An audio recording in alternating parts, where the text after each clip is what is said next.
Ladies and gentlemen, good evening from Raleigh, North Carolina. I hope you're all safe and healthy, and thank you for joining us tonight. My name is Jonathan Brewster, and I'm the director of the North Carolina Japan Center under the Office of Global Engagement at NC State University. We are very, very honored to be hosting the Ambassador of Japan to the United States, the Honorable Sugiyama Shinsuke J, for tonight's webinar entitled Japan and the U.S. Beyond the Crisis, a discussion with Ambassador Sugiyama. This webinar is hosted and sponsored by the North Carolina Japan Center and co-sponsored by the Japan America Society of North Carolina, the Triangle Japanese Business Association, and the Nippon Club of the Triangle. A special thanks goes to our corporate members here at the North Carolina Japan Center, CBC Americas, Morinaga America Foods, JTA Incorporated, Nexon Pruitt, and O'Brien Atkins, and also our interpreter for this evening, Ms. Yoko Connolly. Ambassador Sugiyama, thank you so much for being here. We really appreciate it. Thank you. And we are also joined by the Honorary Consul of Japan in North Carolina, Mr. David Robinson. We're honored that David will be serving as our moderator for this evening's event. David, thank you for being here, and I turn the microphone over to you. Thank you, Jonathan, and congratulations to the Japan Center for building bridges between North Carolina and Japan for almost 40 years here in the Triangle. Thank you for curating the content for today's program. Ambassador Sugiyama, thank you so much for taking time out of your busy schedule to join with us today in this virtual meeting. First and foremost, I want to say that North Carolinians, certainly Americans, our thoughts and prayers are with the people in Japan experiencing some of the flooding that is occurring now in Kyushu. Let's proceed. So we're going to proceed with, I believe you have some opening remarks, and we will follow up with some question and answer time. We have a number of really good questions from the audience. But before we get to those questions, Mr. Ambassador, your opening remarks, please. Well, thank you, David and Jonathan, Mr. Robinson, Mr. Brewster, and friends of the Japan-US relationship. Good afternoon or good evening to you all. I wish I were there in person because I so enjoyed my last trip to North Carolina in October last year. I met with government officials, corporate executives, and other friends of Japan at the Honda aircraft facility in Greensboro. I got to fly in a Honda business jet. Which was really, really something. I tried to convince the foreign minister that the embassy needed one like that Honda, personal jet thing, but it didn't work. I'm told that some ambassadors were able to get that private jet, but I don't think I would be able to work that with my foreign minister. But well, that's all right. Well, since it is COVID-19 that is keeping us apart today, I thought I would bring you up to date on my country's response to this virus that has been shaking the world. But before I do that, I would like to express my heartfelt condolences to anyone who has suffered the loss of a friend or loved one. One American told me he personally knew 2 people who had died from the virus, 2 who currently had it,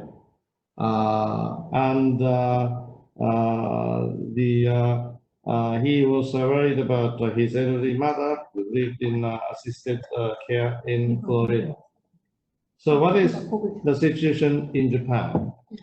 On April 7th, my Prime Minister Shinzo Abe, facing Japan's largest crisis since World War II, announced a state of emergency and requested that citizens limit their activities in public.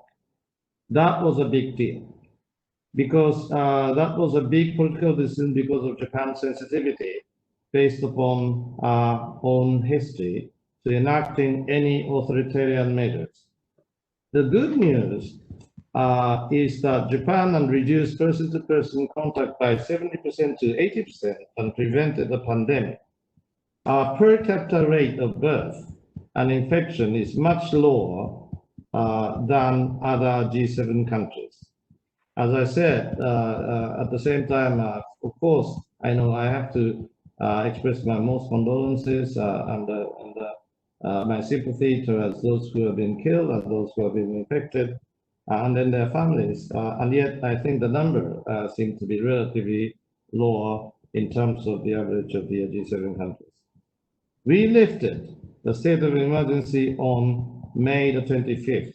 As of July the 4th, the Independence Day, by the way, of this country, the number of deaths, the number of these people who have been killed by the COVID-19 was at about, I was told, at 977.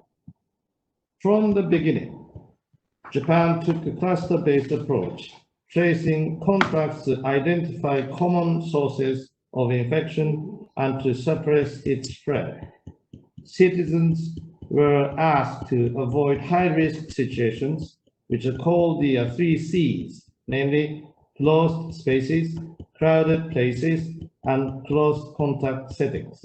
This is, as a matter of fact, the same thing as a social distancing policy.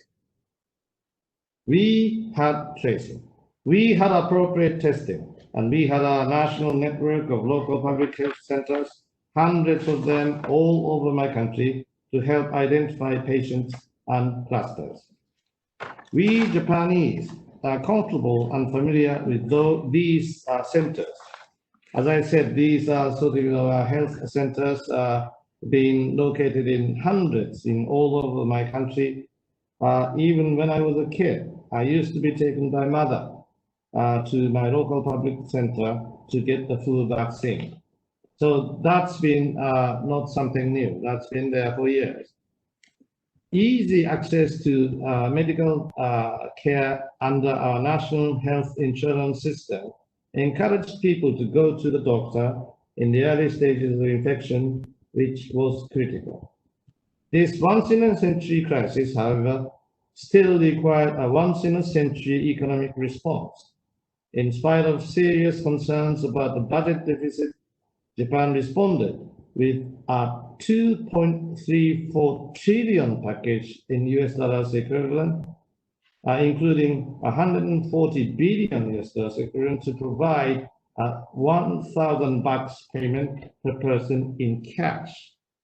This is around 40% of our GDP, which is unprecedented. For comparison, the financial package in the United States of America is about, I understand, 3 trillion US dollars, which is about 15% of the whole GDP of the United States of America. Because of the difference in our labor practices, the unemployment rate in Japan was 2.9 in May, still now at this particular time below 3%, but we are also supporting workers and entrepreneurs to continue their operations. Well, this number, less than 3%, is not at all a bad number in comparison to you and others in G7 and elsewhere. We are also diversifying our supply chains for critical goods and pursuing a new economic growth model through digital transformation. Another thing I would like to point out is the importance of supporting the vulnerable populations and economies of developing countries which have limited measures to rescue themselves. Japan and the United States of America will play a key role in these efforts. I might add that the US and Japan have a very good history of medical cooperation, which is serving us well right now as we partner in various ways in the search for a vaccine and for treatments like new medicines.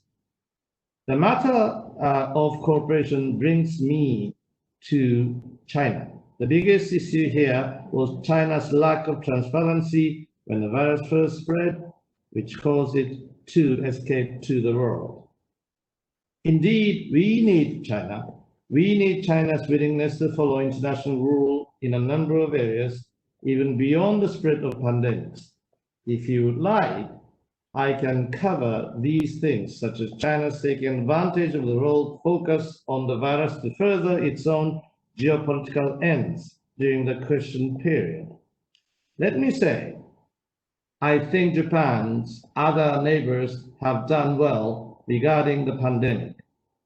By the way, the number of deaths in Korea as of July the 4th was less than 300, which is exactly to be 283 despite its geographical proximity to Wuhan. Taiwan has also been quite successful. I'm told the number of deaths in Taiwan is amazingly enough, only one digit, which is 7. Taiwan was not able to participate as an observer at the WHO General Meeting in May due to Chinese objection.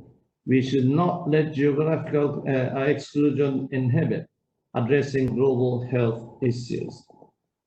I know I speak for all of us when I say that we look forward to the day when COVID-19 will no longer cast a shadow over the health of our people, our economies, and our futures. Thank you for inviting me to be part of this gathering, and thank you for everything that you do for US-Japan relations. Thank you for your attention. Thank you, Mr. Ambassador. And we do have a number of questions. So to both the popularity of this event and I think your travels across the United States, people are very interested in your thoughts today. First question, I'm merging a couple of different questions here together, but the first question is essentially, may I ask what is or was the biggest challenge or concern for Ambassador Sugiyama after the pandemic was first announced? Yes, firstly, we have made our best efforts to be helpful to our fellow Japanese residents and promptly provide the most updated information in Japanese surrounding the COVID situations in our area and travel restrictions both by the Japanese and American government. But this is not only limited to our close neighbors, but all over the United States of America. Also, it was challenging for me to ensure the safety and health of our staff at the embassy within my institution, as any employer or management level would do. We kept our embassy to serve while we took all the possible measures to minimize the risk of infection. Personally, it was a challenge not being able to see our American colleagues face to face when the COVID started. I've kept my schedule busy meeting people, and we had receptions at my residence almost every day before the COVID-19 got started. This took its especially severe toll of me because my beloved wife Yoko passed away in February all of a sudden, and the emptiness comes in my heart and my residence and into the whole of my family. However, fortunately, my daughter Reina, who is a designer in New York, living there for something like 15 years, was kind enough to join me after the US president declared the emergency to Washington, D.C., together with her cat, Simba, and I stayed with me since March. I've also learned to adjust to this new environment gradually with the help of technology, just like everyone else.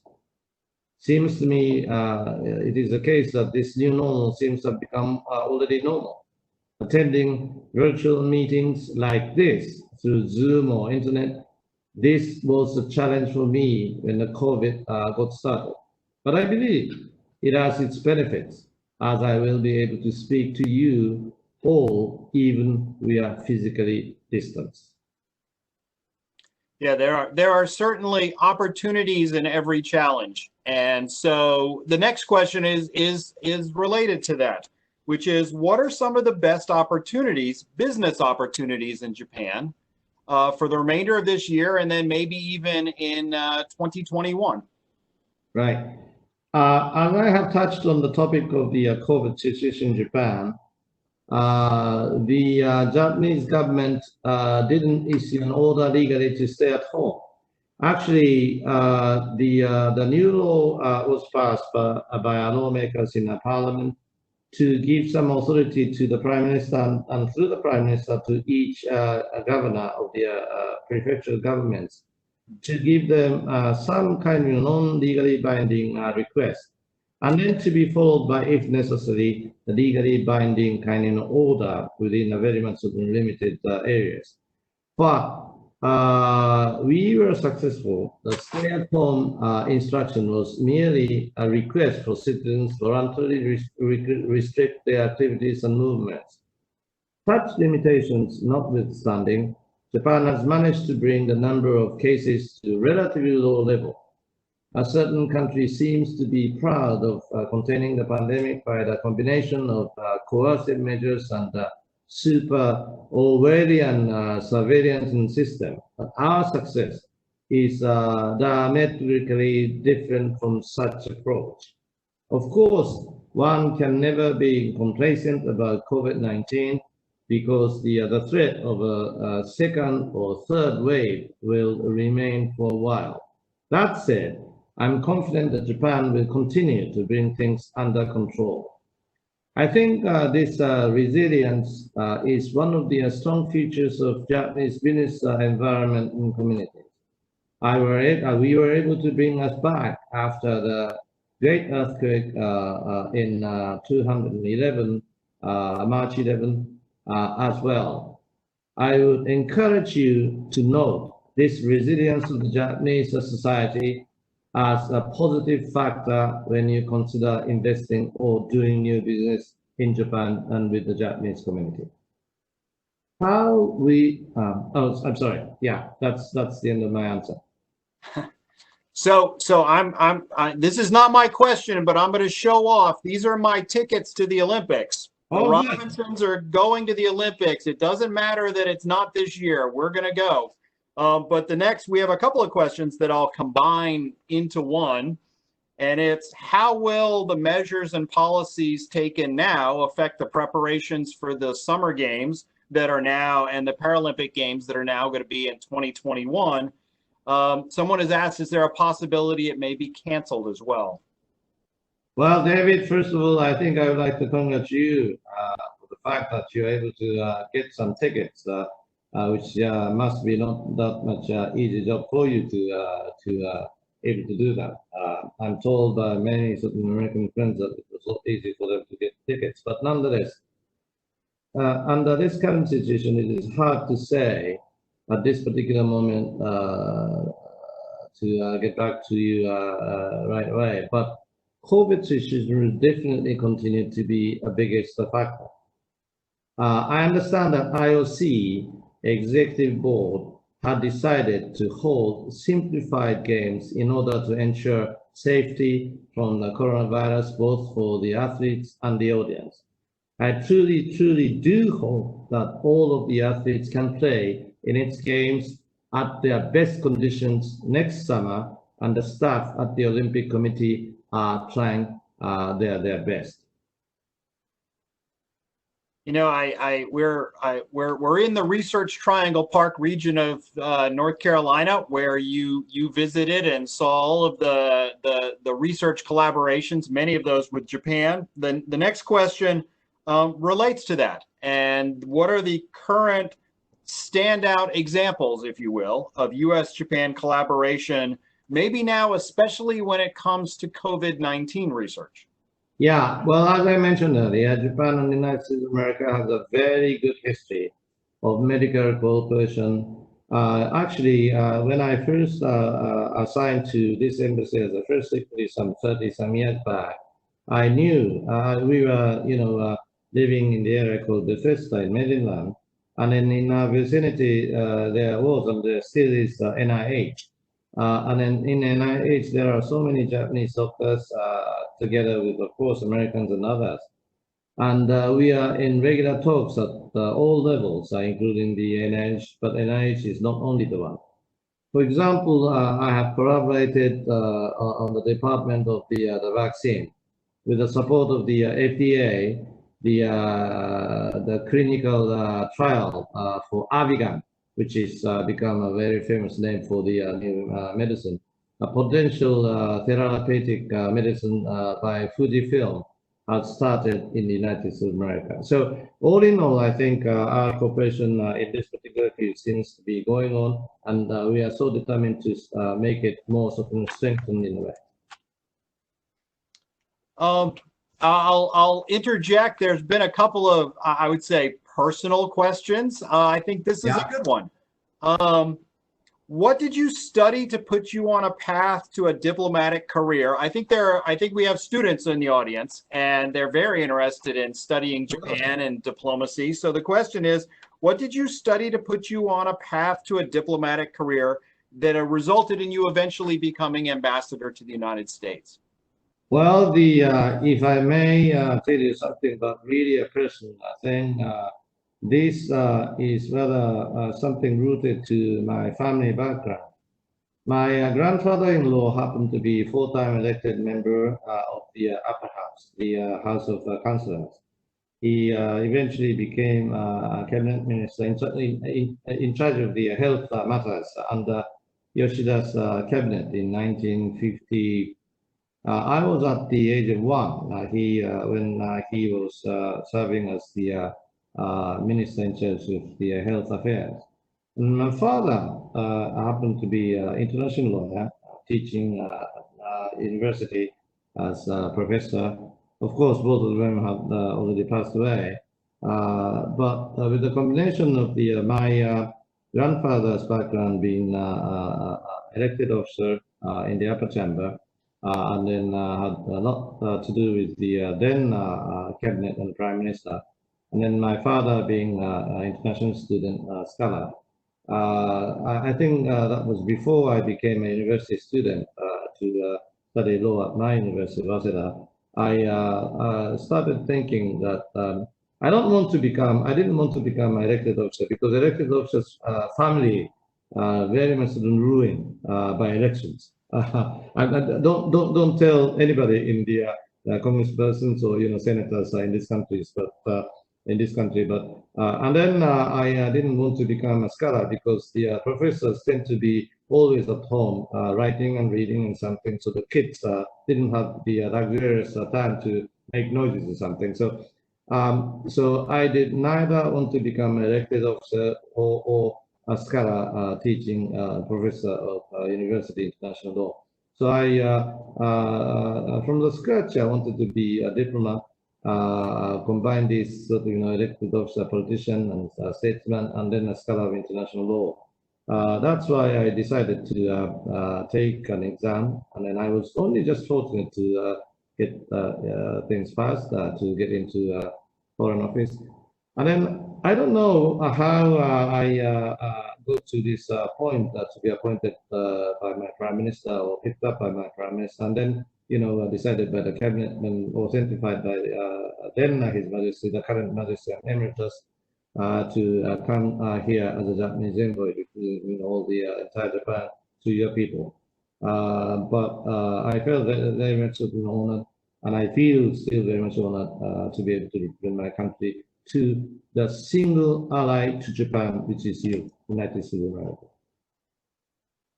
So we're both law professors part-time, and so I from one law professor to another, I completely agree that the rule of law is the underpinning, the foundation, certainly between our relationship, and I think it makes our U.S.-Japan relationship such a model for the world.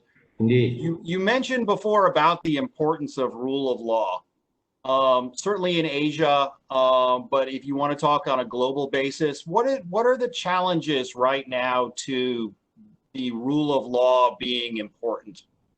It is indeed one of the most salient questions to ask on the part of you, and for me to try to answer that particular point. I didn't say that I've been teaching international law as a visiting scholar or visiting a professor, not a full-fledged professor, because of the reason as I told you. But I myself follow the path of my father, that I become on-the-job training international lawyer. And then from that, my personal viewpoint, I think it is utmost importance that everybody is being bound by and then based upon the set of rules of international law. I recently wrote a paper on how it is important to be based upon international law. International law is not something about like municipal law. Municipal law is a binding, and then most likely physically binding. The international law lacks the central authority. Although we have United Nations and ICJ and these sort of international courts, but it's not the central authority. So, but international law does have the, normative, enforcement part, which is quite important. So I have no intention to give you any law lecture at this particular juncture, but I'm now Ambassador Japanese Envoy to speak to you all, 100 or more people. But I think I put most emphasis upon the importance of international law. So a few questions about foreign direct investment. So this morning, 24,000 North Carolinians went to go work for a Japanese company. Yes. And Japanese companies are employing hundreds of thousands of U.S. workers, even during COVID-19. Right. What is the foreign direct investment playing field? What does that situation look like under COVID-19? Yeah, David, I think I've already told you at the time, and you were kind enough to receive me in your beautiful place last October sometime. I've been, as I said, not all 50 United States but based upon what I saw, including your beautiful North Carolina, such as Honda Jet company, that virtually everybody, those who are primarily participating in this Zoom conference, I would say not only most of them, but every one of them, not only in North Carolina, but elsewhere, seems to have not only a very good sort of a very good neighbor to you, but they have become essential part of U.S. Not only economy, but U.S. social life and U.S. everything. They become American companies, they become American citizens, they become American partners and American neighbors and American everything, which was totally different from what I saw sometime in 35 years ago, something when I was first secretary. At that time, we were told that the number of U.S. deficit against Japan was 50 billion. Now the number even increased to be at the level of 68 to 69. And yet, you see, the auto manufacturing industries is not the only one good example, but that tells you very certain good stories. At my previous time, the number of the whole sort of manufactured Japanese auto and cars being exported as a complete car was something like less than 4 million units, while those who are made in the States, not only assembled but made in the States by Japanese car manufacturing industries, were slightly more than 500,000 or so. While there are 4 million units being exported as a complete car, and then only less than, slightly more than 500,000 cars been not assembled but manufactured in the soil of United States of America. That was 35 years ago or something. Now, the trend is vice versa. Currently, something like slightly less than 4 million units are being not only assembled, are being manufactured in the soil of the United States of America, in Texas or your states or everywhere, employing American laborers using American parts, and then so they're American cars. While the number of the exports of the complete cars from the soil of Japan to the soil of the United States of America, not unfortunately not as low as something like slightly more than 500,000, but it's 1.7 million or something. So at least the trend seems to have become totally vice versa. that is the only symbolic figure to tell you how much Japanese industry, Japanese business communities have been invested and become changed their attitude vis-a-vis our relationship with you. Some of us watched you sign the tax treaty. Oh, I'm sorry, the trade and investment treaty between Japan and the United States, the first ever. And in fact, you were fairly easy to spot in the treaty signing room because there were a lot of cowboys with big hats there too. Yes. Tell us, the media hasn't always covered all of the positive developments like that. Tell us how important that treaty is. Yes. Well, thank you, David, to mention about that rather unforgettable moment inside the White House next to Bob Lighthizer, who is my very good friend with USTR ambassador. And then next to Bob Lighthizer was your president, President Trump. And then whole numbers of the cabinet members or senators, congressmen and congresspersons, and then whole U.S. medias.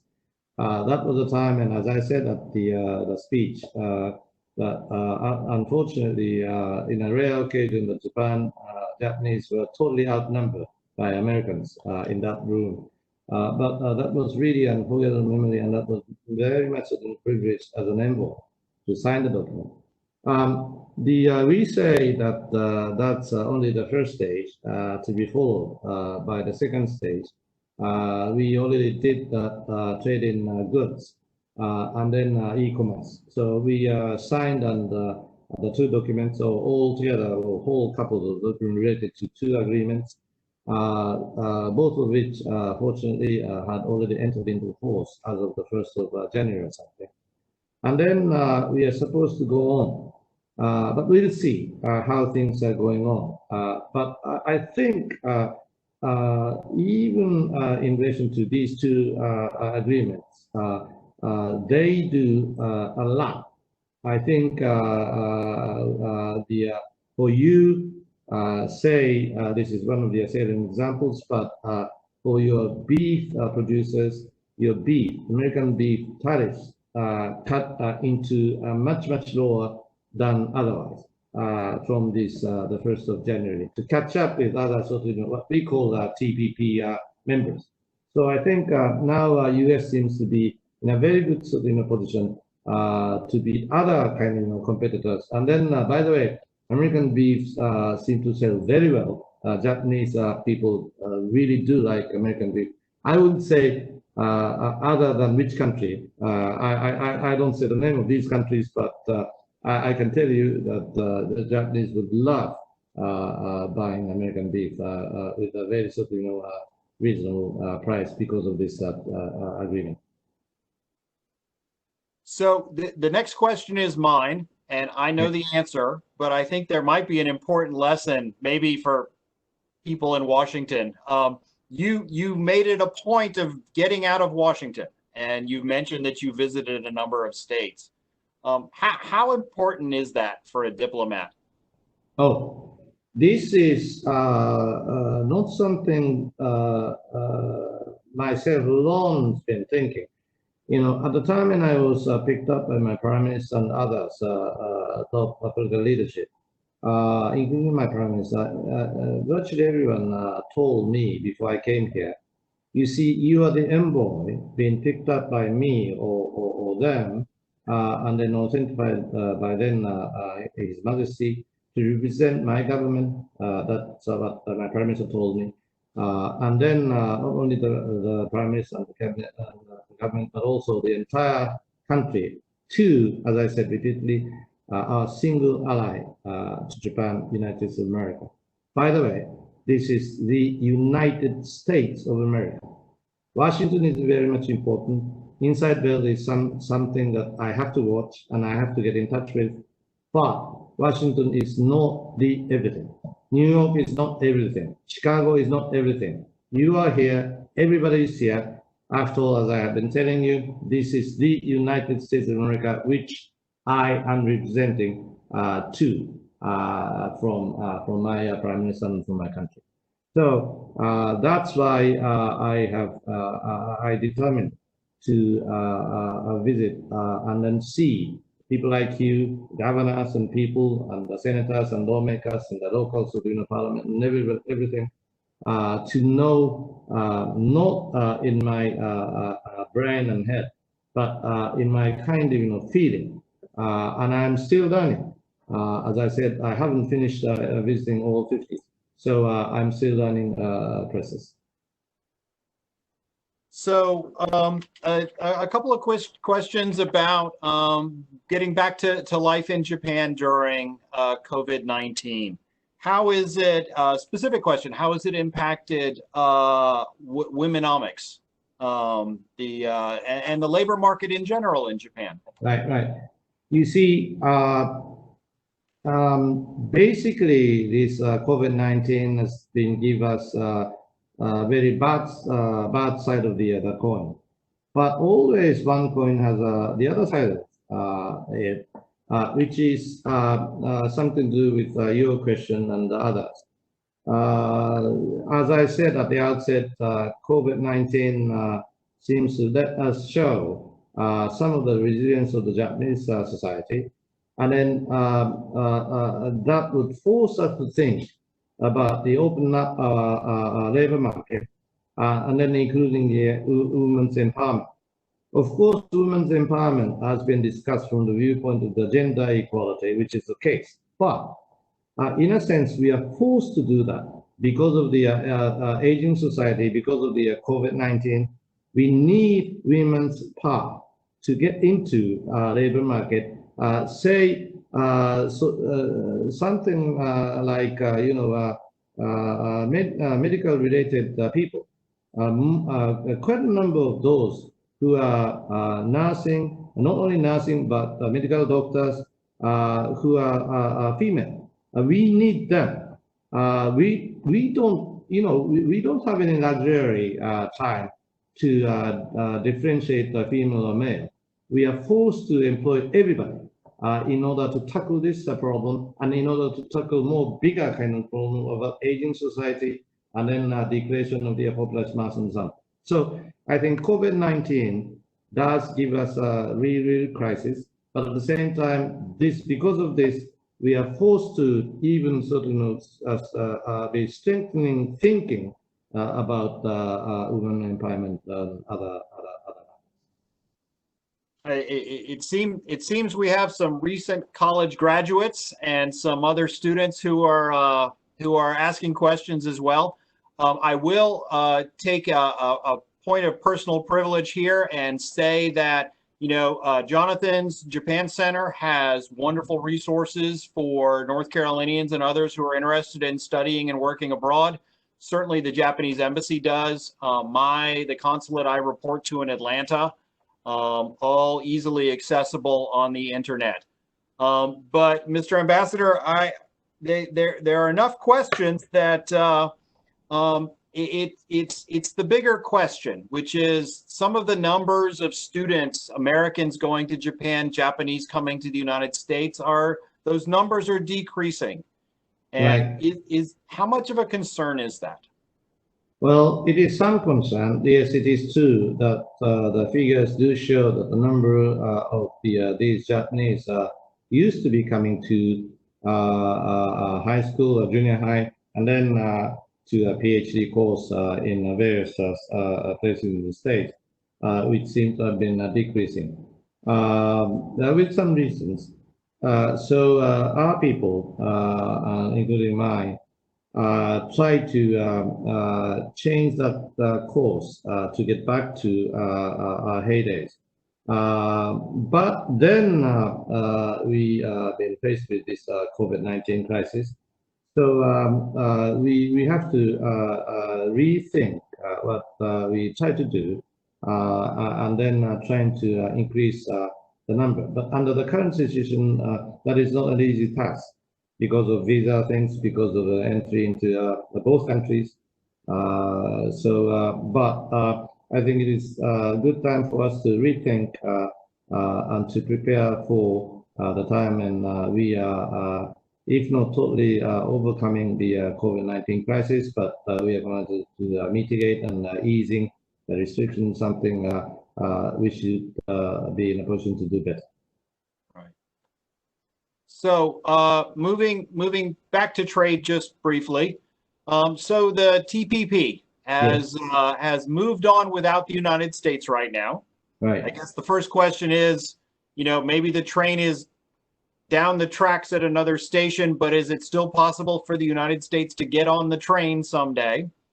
And maybe tell us a little bit about what has gone on with TPP, and then maybe whether it's the door is in fact still open for the United States to participate someday. Well, the short answer is yes, indeed, the door is open. But at the same time, the current situation is such that we made a deal, as I said, on two things, trading on goods and then e-commerce. And then we try to follow up to see what we are able to do after these two agreements. We are still certainly hopeful that that second round can be a type of TPP or something, but we'll have to see. By the way, it is not only with United States of America, UK after Brexit, we got started certain bilateral trade agreement. But at the same time, London already expressed their willingness to take part in kind of TPP framework. So the fact that we made a deal in bilateral trade agreement on good or e-commerce or something doesn't exclude to do something otherwise in relation to TPP. Of course, US side has its own position. Maybe US side would like to pursue further kind of bilateral trade deal.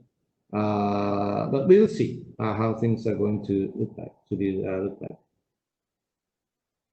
So a couple of questions. We have elections coming up, as you well know.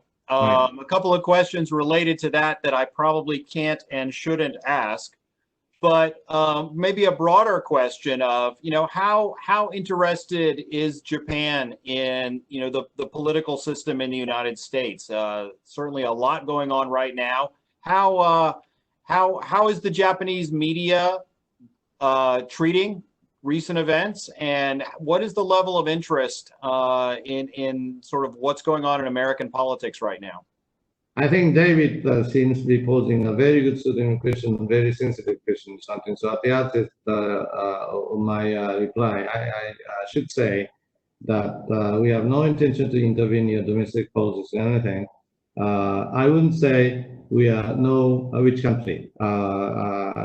Should it be, off the record, face-to-face kind of discussion, something, I would name these countries' names, but I wouldn't at this particular juncture. But that said, I think I can safely tell you that the level of interest in terms of the Japanese people, let alone the Japanese media, really, really high, which is only natural. As I have been telling you repeatedly, United States of America is the single ally to us. Who is going to just leader of this country? Who is going to just get elected in the Senate? Who is going to just get elected in the House? And then who is going to just get elected as a governor? Is a matter of really, really direct interest to my country.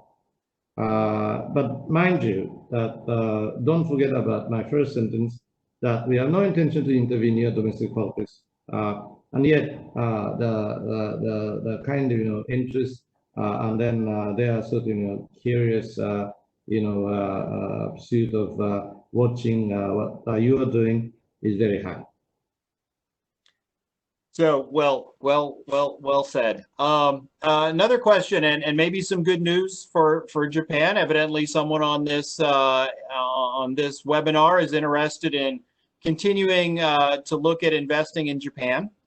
How is the Japanese government doing during COVID-19, helping U.S. companies look to open or enter the Japanese market? Indeed, I have to tell you, David, that this is a very good certain question. And then this is something that leaders are really, really seriously considering. But I have to tell you that under this particular circumstance, where Japan, well, Japan was able to get rid of this, emergency declaration, whatever.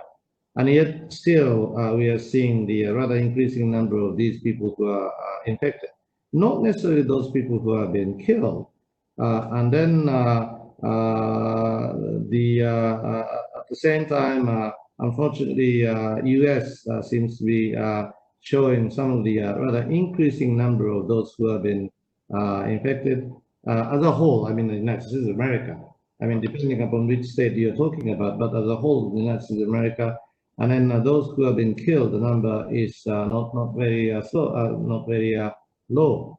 So, the US is taking some measures to restrict some of the entries of the foreign people, including some of their students, including those Japanese. And then, of course, my country is taking some restrictive measures against not only the United States of America alone, but other sort of, COVID-related countries such as Europe and EU and others. So under this particular circumstance, I have to admit that I think it is only natural for us to be slightly restrictive about the exchange of these people. But that doesn't mean to say that we have the policy orientation to decline these people coming and doing some investment business in Japan. Because of this coronavirus and the particular current situation, we ought to take some restrictive measures, as you do. But at the same time, we are trying to think how we would be able to better, in a situation, to foster or increase both mutual sort of investment and business.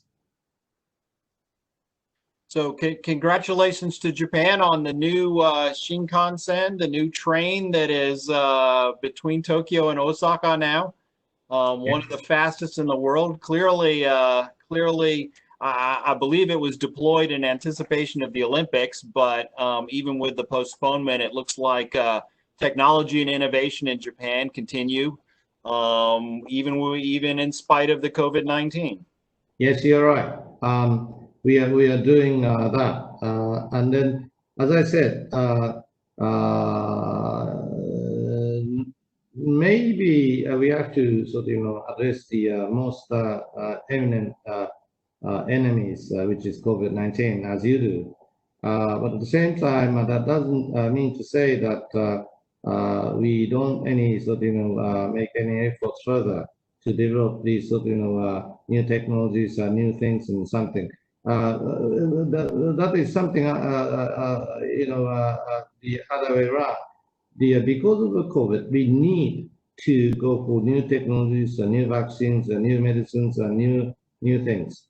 So, as I said, COVID-19 is a very unfortunate and very critical problem, the biggest one ever since the end of the World War II, and yet that must give us some great chances in further cooperation with people like you and Japanese, and then we try to further in terms of these technologies and medicine included.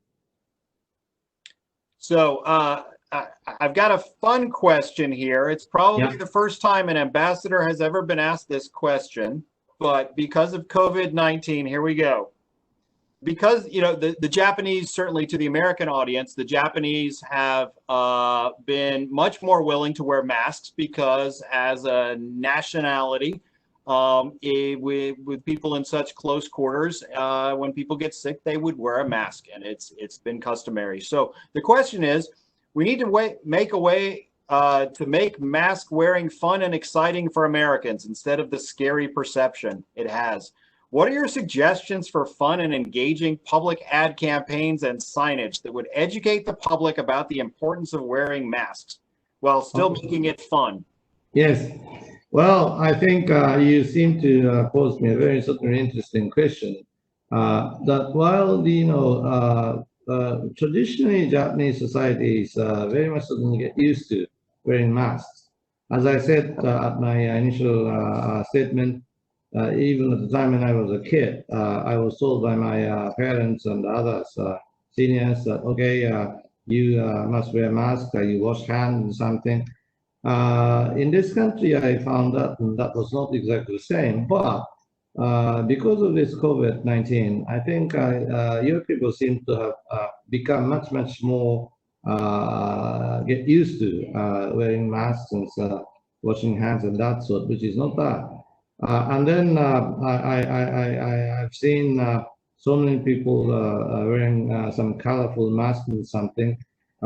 Maybe I told you, David, that my second child, the daughter, happens to be a designer. So she was kind enough to design my own personal mask for me with my initial and that sort. So I think this thing is something that in your country, in my country too, newly developed kind of phenomenon. So you cut off there just a bit, but another we're almost out of time, but just a couple of final questions. Geopolitically, so in Asia we have different, the Asian geopolitical situation looks very different than it did 20 years ago. We have North Korea, we have a Chinese economy that is much more robust. What are the challenges for the remainder of this year for 2021 from Japan's perspective? Indeed, the COVID-19 has changed altogether the entire look at not only East Asia, but also the entire international community inside the US, inside Japan, but in terms of the whole international community. And in my region, Asia Pacific, Indo-Asia Pacific, or to be more limited since East Asia is no exception. At the same time, behind the scene of this COVID-19 crisis, things are moving, not necessarily very much in happier directions. Take a look at the DPRK North Korea's situation. North-South relations, and then take a look at the Chinese, trying to go further into East China Sea or South China Sea or whatever. As I said through the course of my initial speech or my answering to your questions, everybody does need China, which is no question. China is the second biggest economy. China has a landmass and populous mass and the long history. We must be in some good terms with the Chinese, but we do need China, which is more rule-based. We do need China, which is more internationally engaged, based upon the rule of international law, as you mentioned and I mentioned. So we have whole bunches of the challenges coming ahead in a near future to come, which we have been faced with. These are nothing new, but under this new situation, things are being looked at from a new angle. That's what my personal hunch.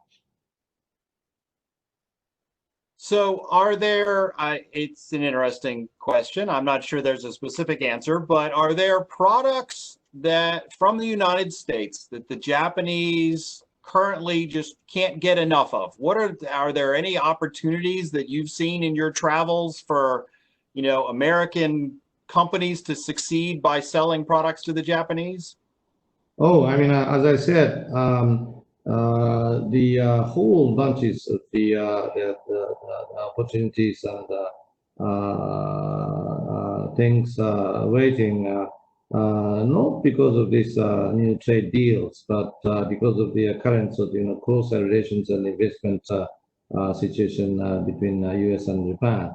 And I think my country is wholeheartedly welcoming you guys coming into Japan's market. As I told you, there's only one example about beef industry. Beef industry is doing much better thanks to this trade agreement, and not necessarily only thanks to the trade agreement, but basically the beef industry is doing very fine. Likewise, I think not limited to beef industry, but some other agricultural industries, and then manufacturing industry in Southern. So, and then vice versa, for us, as I have been telling you, that the Japanese circles are doing much better than the time when I was here as a first secretary some 30 years ago or something. So it's a mutually beneficial win-win game. And then this win-win game must continue or must be more expanded. And then, I have to warn you, but currently we must fight against this common enemy unseen, which is COVID-19. And then, but in the meantime, we must not forget about the basis of the mutual win-win game between United States of America and Japan. So when things reopen, ending optimistically, so Japanese culture has become very much embedded in America lately. I mean, the Yes. sushi is better, not just the sushi, but the Japanese cuisine that maybe we didn't Yes. see in this country 20 years ago. Right. The anime, Right. what is the next big cultural export from Japan? What is going to be the next big success here? I like that question. You see, David, when I was here 30 some years back, when my kids were at the age of 7 and 4, we didn't anticipate this much. The people-to-people exchange became, full in bloom. And take a look at the Washington, D.C.'s Cherry Blossoms Festival. When I was here as the first secretary, it was there, and everybody enjoyed the festival, but not this much. Unfortunately, this year, we are not able to do that in a full bloom because of COVID-19. But last year and one before last year, and this last year, I was told altogether 1.6 million people gathered in Washington, D.C. from all over the country. This is a Washington thing in a Potomac tidal basin thing, but this symbolizes how much we become in a good faith. And I myself, as a Japanese envoy, was really stunned to see that, that was totally different from my 30-some years back experience. It was already there, but not this much. And then my two children are always telling me that, Daddy, you are Japanese envoy, so you must understand that, both in Japan as well as in the States, not only, inside but elsewhere, including your place, that your people seem to have become very much fond of Japanese culture, anime or everything. And then that is not only limited to your country, but it's also applicable to the Japanese who have, as I said, American beef or hamburger or whatever.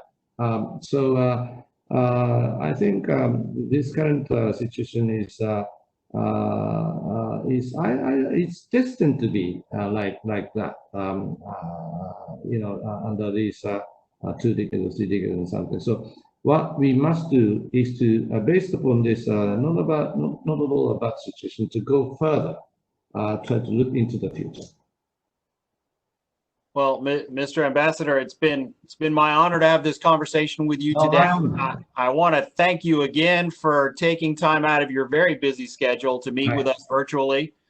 Jonathan, again, your organization and the Cisco folks, this conversation has been as real as it can be. And so, Mr. Ambassador, certainly you are welcome when the time is right to come back down to the Southeast United States. We'll show you a little more Southern hospitality. And someday I want to go ride that fast new train too. Yeah. Jonathan, the microphone is back to you. Thank you very much, David, for being our moderator this evening. You're always an excellent moderator, as always, and thank you, Ambassador Sugiyama, for your time and for your words. We're all greatly honored that you took this time to speak with all of us. I know that I speak for all of us. I wish you great health and continued success. And I also echo David's words, and we hope to welcome you back to North Carolina when things are safe and we can all get back to business as usual. I would also like to invite everyone to check the North Carolina Japan Center out at japan.ncsu.edu. and subscribe to our monthly newsletter. And we have interviews and our course descriptions and resources for the community on our website. So please do check that out. And thank you all of the participants for joining. Special thanks goes to our Cisco team, as David said, for setting up this WebEx platforms for us. So thank you very much for that. And also to Ms. Yoko Connolly for providing interpretation for the Japanese side. So thank you everyone for joining tonight. And thank you once again, Ambassador Sugiyama. Well, thank you, Jonathan and David and everybody. Thank you for you all. I love your people and love your state. Thank you. Thank you so much. Next time we will meet in person. Yes. Take care. Thank you.